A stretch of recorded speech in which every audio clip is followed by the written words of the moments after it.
பழனி மலையை சுற்றி பார்ப்போம் வாருங்கள். நம்ம வாயு பகவான் மழை நீரால் பழனியை சுத்தம் செய்யும் அழகை பாருங்கள். எல்லா திசையும் எடுத்தனுப்பிய அன்பருக்கு 1000 கோடி நமஸ்காரம். எப்படி ஐயா இப்படி ஒரு எண்ணம் வந்தது? அழகான பழனிமலை தெய்வீகமான பக்தர்களை காவடியுடன் வரும்போது படியெல்லாம் சுத்தமாக வாயு பகவான் மனது வைத்தானா? இப்படி ஒரு சுத்தம் உன்னால் தானே செய்ய முடியும். வாயு பகவானே, எங்கள் முருகனை தேடி வந்தாயா? வள்ளி தெய்வ யானையுடன் காட்சி தந்தானா? எங்கள் ஆண்டி முருகன் ராஜ அலங்காரத்தில் தேடி வரும் பக்தருக்கு தெய்வீக பிரார்த்தனை அளிப்பானே. நகரத்தாரின் செட்டி முருகன் காவடியை எதிர்கொள்வான் தைப்பூசத்தில். அருமையான அன்னதானம் அழகான பழனிமலை வந்த கதை தெரியுமா?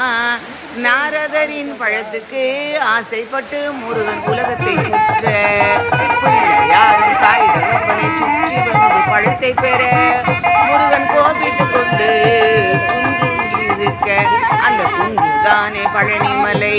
அப்பனுக்கே பாடம் சொன்ன சுப்பிரமணியனே, நீ எங்கள் கணபதியை போல் ஏமாளி இல்லையே.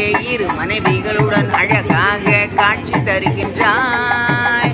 ராஜ அலங்கார பிரியனே, அன்னதான பிரியனே. வைகாசி விசாகத்தில் முருகன் அவதரித்த நாளிலே முருகனுக்கு ஹாப்பி பர்த்டே சொல்லும் நாளில் வள்ளி தெய்வ யானையுடன் தெப்பத்தில் வருகிறான். குளம் இருக்கும் இடமெல்லாம், ஊரணி இருக்கும் இடமெல்லாம் தெப்பம் திருவிழா. திருக்கஷ்டியூர் தெப்ப திருவிழா பெருமாளுக்கு.